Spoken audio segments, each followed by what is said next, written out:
MANAGE workshop has been arranged in such a way that it represents different stakeholder groups, including practitioners, students, researchers, and coming from multiple backgrounds. So that kind of multi-stakeholder approach brings different perspectives to the issues of agricultural extension the country has been facing.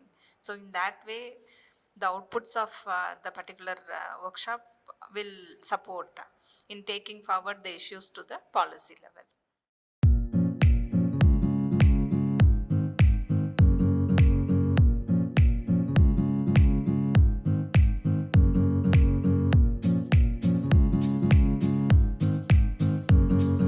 As the context of agrarian relations as well as socioeconomic factors, macro level policies have been changing, there should be a paradigm shift in agricultural extension is needed.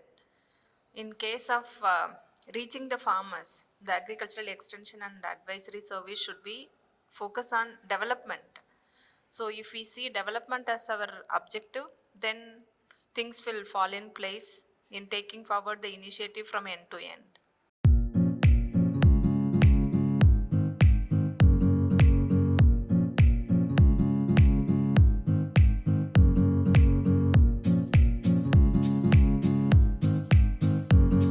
Right now that part is a little missing, but there should be conscious efforts to bring biodiversity into agriculture or mainstreaming biodiversity in agriculture. That is one part. While doing that, the local knowledge, especially men and women local knowledge in the planning as well as the actions that needs to be reflected.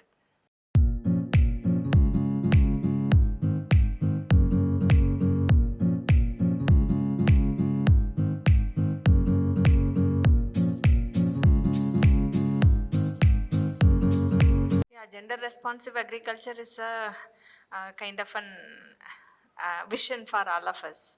So all our programs should be gender sensitive, right from design and design to planning, planning to implementation, and implementation to monitoring. In all the phases of project management, if gender is integrated as a conscious element, definitely outcomes will be far sensitive as well as supportive to women farmers or those who are underprivileged in that particular context.